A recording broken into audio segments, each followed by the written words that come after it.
इस खूबसूरत venue white रोज cafe जो मेरी बहन जसपिंदर नरूला साहिबा और प्रमोद भाई का है।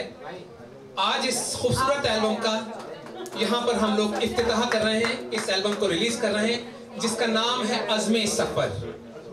अज़्मे सफर, अ सोलफुल म्यूजिकल जर्नी। इस एल्बम को लिखा है अशोक झारिया शफक साहब ने। प्लीज तशरीफ लाइए अशोक भाई, तशरीफ लाइए। और एल्बम कंपोज की है मुझ नाचीज यानी गुलाम अब्बास खान ने। और मेरी खुशनसीबी है कि दुनिया के लेजेंडरी वोकलिस्ट हरी भाई ने अपनी आवाज दे के इस एल्बम को अमर किया, और जसपिंदर नरूला जो मेरी बहन है। और ये भी खूबसूरत इत्तेफाक है कि इस एल्बम में जितने भी वोकल सिंगर्स हैं, और एक और खूबसूरत आवाज़ इस एल्बम में है जो अभी हमारे बीच इस दरमियान मौजूद नहीं है लेकिन अमेरिका में है, वो बाकायदा ऑनलाइन सबकी सुन रही है। सेजल घायल जो बहुत टैलेंटेड वोकलिस्ट हैं और मेरी शागिर्दा भी हैं लेकिन बहुत अच्छा गाती हैं।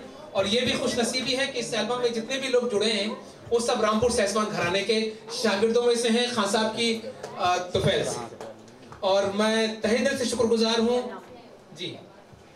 और मैं अपने वालिद साहब उस्ताद गुलाम सादिक खान साहब जो इस दरमियान हमारे बीच नहीं हैं, जो पिछले साल इंतकाल फरमा गए, उनकी ब्लेसिंग से ये एल्बम कंप्लीट हुई है। बल्कि इस एल्बम में जो लास्ट ट्रैक है वो मेरे वालिद साहब उस्ताद गुलाम सादिक खान साहब को डेडिकेट किया है अशोक झारिया शफक साहब ने। इस एल्बम को बहुत खूबसूरती से अरेंज मिक्स मास्टर प्रोग्राम किया है संजय चिपलेकर साहब जो इंडस्ट्री के बहुत मशहूर टेक्नीशियन हैं और आर्टिस्ट हैं। तो और मैं नूपुर ऑडियो कंपनी का तहे दिल से शुक्रगुजार हूँ कि उन्होंने इस एल्बम को रिलीज किया है। आज शाम 5 बजे से ये तमाम जो भी डिजिटल मीडिया है, यूट्यूब, iTunes और सान म्यूजिक, जो भी म्यूजिकल साइट्स हैं उस सब पे लॉन्च हो चुकी है। तो मैं तहे दिल से शुक्रगुजार हूँ आप सब लोगों का कि आप लोगों ने तशरीफ ला के इस मौके को बेहद खास कर दिया। अब मैं गुजारिश करूंगा हरी भाई से 2 लफ्ज पहले कहने के लिए।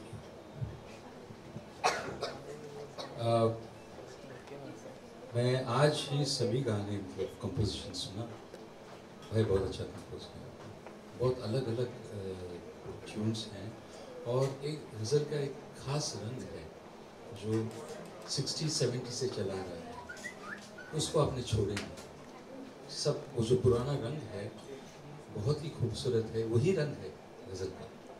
और आप गीतनुमा गज़ल नहीं गवाए, गज़ल गवाए। और मैं यही दुआ करूँगा कि ये बहुत पॉपुलर हो और ऐसे मतलब एल्बम्स और गाना बजाना जिसमें हिंदुस्तानी म्यूज़िक शामिल है, ये ज़रूर लोग सुनना चाहिए। और I just pray God that makes a great success. आमीन। 2 लफ्ज़ आप। पहले तो सब को वेलकम करती हूँ मैं आज के लिए, बहुत बहुत शुक्रिया आने का। इस एल्बम से मैं हर तरह से जुड़ी हूँ क्योंकि ये मेरे गुरु भाई की एल्बम है और इन्होंने मुझे कहा कि बहन तुमने गाना है, तो मैंने कहा ठीक है जो आप कहो डेफिनेटली हम करेंगे। और बड़ी खूबसूरत कॉम्पोजिशन मैंने आज सारी सुनी। अरे भाई आपको तो वैसे ही जवाब नहीं, इतनी कमाल की कॉम्पोजिशन बनाई और कैसी कमाल की गाई, बहुत अच्छा लगा। और मेरी भी जो कॉम्पोजिशंस थी जब मैंने सुनी तो मेरी रूह तक उतर गई। बहुत ही प्यारी कॉम्पोजिशंस हैं। और ऑफ कोर्स आइए चंदन भाई come we are waiting for you. Ghanshyam भाई वेलकम टू व्हाइट रोज। आप देख ही सकते हैं सब संगीतज्ञ लोग हैं और हम लोग एक फैमिली हैं। जिनसे कहा रिक्वेस्ट की कि आपको आना, उन्होंने बोला वो तो जायज़ है हम आएंगे ही। तो thank you so much Ghanshyam भाई एंड चंदन भाई, आप लोग आए, थैंक यू सो मच। सो अब्बास के लिए मैं क्या कहूँ, इतना खूबसूरत गाया और कंपोज किया। और सच जैसा कि हरी भाई ने कहा है कि इस तरह की एल्बम बनती ही नहीं है। आजकल गीतनुमा गज़लें होने लगी हैं और आजकल जो हो रहा है वो सब सही हो रहा है। मैं कह रहा हूँ कि ऐसे भी गज़लें जो हैं और एल्बम्स शाम जरूर। वही मैं कह रही हूँ कि जो बन रहा है वो तो ठीक है, लेकिन जो गज़ल अब सुनने को मिली है थैंक यू सो मच कि ऐसे ऐसी गज़लें आप बनाते रहें और फॉरवर्ड कि आप लोग जुड़े रहें, इसी तरह से गजल को प्रमोट होते रहे और तमाम। इसके बाद चंदन भाई, घनश्याम भाई को सब गवाएंगे। इंशाल्लाह इंशाल्लाह इंशाल्लाह इंशाल्लाह मेरी खुशनसीबी होगी। Thank you so much, thanks a lot. और मैं अब गुजारिश, अज़्म सफ़र एक ऐसा गज़ल एल्बम है जिसमें अदब के साथ मौसीकी और गुलकारी का बेमिसाल संगम है। मेरी 8 गज़लों को जनाब हरिहरन साहब, जनाब अब्बास जी, जसविंदर नरूला जी, सेजल घायल जी ने वो मुकाम अता किया है जो इन गज़लों का मुनासिब मुकाम रहा है। शुक्रिया। Thank you so much. Sanjay भाई, 2 लफ्ज़ आप कहिए, यही मौका है। सबसे पहले तो मैं आपका बेहद शुक्रगुजार हूँ कि आपने मुझे ये मौका दिया कि मैं जिनको मतलब बचपन से सुनते आ रहा हूँ उनके साथ काम किया। तो थैंक यू सो मच आपका पहले और आप सभी का thank you. Thank you so much.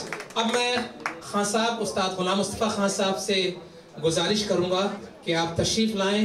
जो शख्स थीसिस लिख सकता है, अगर वो छोटा सा खत नहीं लिख सकता तो उसने थीसिस नहीं लिखा है बल्कि चुराया है।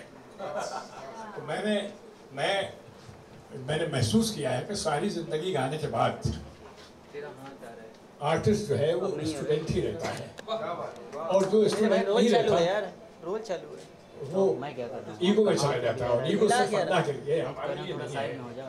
और जो मेरा ये हरिहरन है, ये तो मेरा बेटा है, 44 साल से ज़्यादा हो गए। उसके अलावा आपको मालूम है कि बहुत मशहूर हस्तियों ने मुझसे सीखा है, लेकिन मैंने कभी ये महसूस नहीं किया।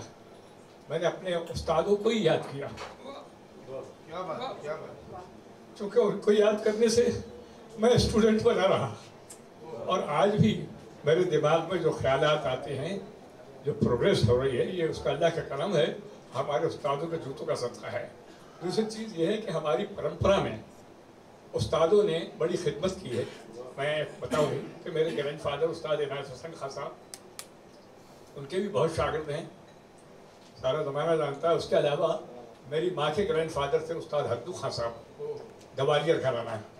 उनके पास वो दाढ़ी बढ़ी हुई थी और तर्ज बांधे हुए बैठे हुए थे। उस ज़माने में दफान पंखा चल रहा था, तो आए तो बोले, उस्ताद आपकी मैं खिदमत करता हूँ, कहाँ चला जाता है?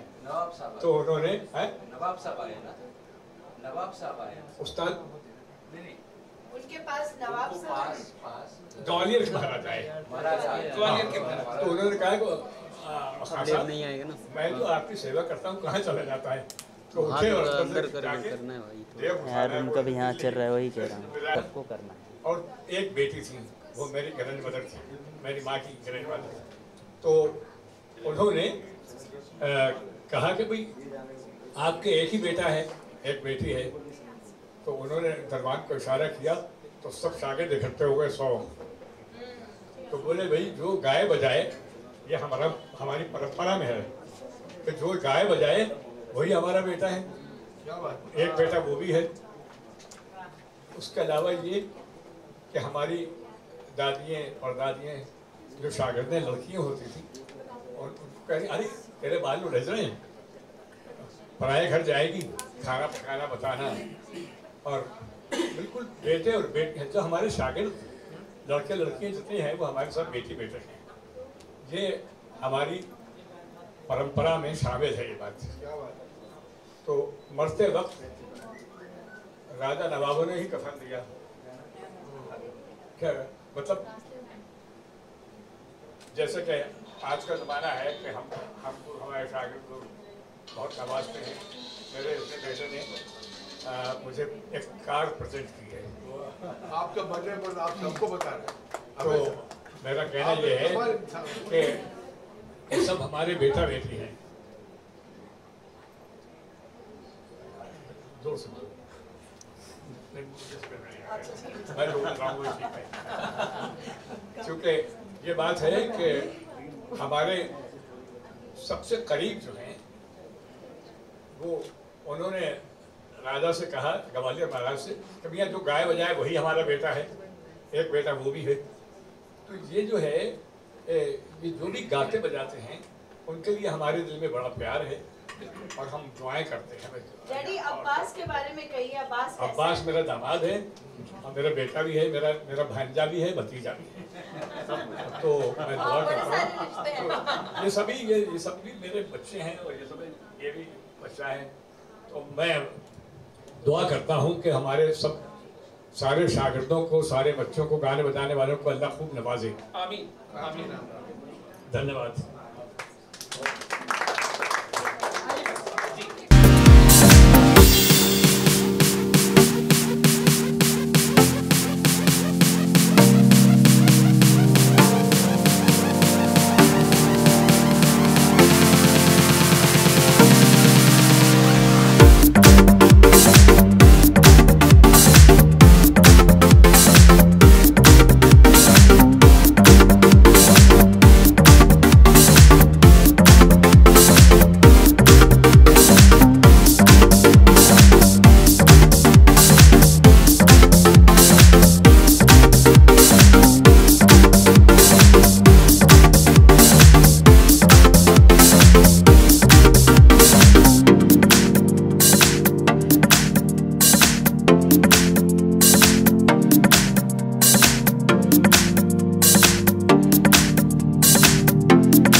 inspired you to become part of this project? जो कंपोजर हैं गुलाम अब्बास भाई, वो उनके जो रामपुर सैशवान घराना है उसी घराने के मैं शागिर्द हूँ। मेरे उस्ताद जी उस्ताद गुलाम मुस्तफा खान साहब हैं और वैसे आप बहुत अच्छे कंपोज़र हैं। इससे पहले भी मैं गाया हूँ और इस वक्त जब उन्होंने ये गाना मुझसे मतलब सुनाया मुझे गज़ल, मुझे बहुत खुशी हुई और इसलिए मैं शामिल हूँ इस प्रोजेक्ट में। So you have must perform, जब परफॉर्म आप करते हैं तो इस तरह के गज़ल्स के जो होते हैं फैंस को फॉलोइंग आज के ज़माने में किस तरह से देखते हैं कि कैसे वो लाइक करते हैं? Because you know public are so obsessed to Bollywood music ऐसा। नहीं, क्या है ना कि गज़ल के लिए अब भी वही ऑडियंस है। मतलब हम एक एग्जाम्पल के लिए बोलता हूँ, मैं भोपाल कुछ 6-8 महीने पहले प्रोग्राम किया था, 5000 लोग आए थे और चूं तक नहीं, एकदम खामोशी से बैठ के सुने। आप कहीं भी जाइएगा, अभी बम्बई में जाइएगा, you will have a full house, क्योंकि जो गज़ल आप जो निभा सकते हैं उनको सुनने लोग आते हैं। अच्छा, ये गज़ल की बात आप सबको क्यों लगता है कि अभी आजकल नहीं है? इसका एक कारण है क्योंकि मीडिया में उसके बारे में कहते नहीं हैं, दिखाते नहीं हैं, तो अलग बात है। वो media is more towards commercial music, वो जानते हैं, मगर जो सुनते हैं, सुनकार हैं, वो हैं, वो कहीं नहीं गए, कहीं नहीं गए। Sir, one obvious question, supreme court ने ये रूल किया कि मैंडेटरी होना चाहिए नेशनल एंथम को पब्लिक प्लेस पे, थिएटर्स में और भी पब्लिक प्लेस पे। तो जो कमेंट किया है, जावेद अख्तर साहब ने कमेंट किया है या कमल हसन जी ने रिगार्डिंग दैट कि ये तो अपना फीलिंग्स होता है कंट्री के, तो क्या आप मानते हैं कि ये ज़रूरी होना चाहिए, मैंडेटरी होना चाहिए नेशनल एंथम आपको पब्लिक प्लेस या कि थिएटर में? हाँ, बिल्कुल होनी चाहिए। हमको एक नेशनल स्पिरिट ज़रूरी है इस वक्त, वो ज़रूरी है और वो होनी चाहिए। One more thing sir, GST लागू हो चुका है, तो म्यूजिक इंडस्ट्री पर भी इफेक्ट हुआ है इस जीएसटी का? तो प्रोग्राम थोड़ा कम हो गए। सर, आपने कहते हैं कि हरिहरन सर हैं, जसविंदर जी इस प्रोजेक्ट के लिए, कितनी प्राउड की बात है?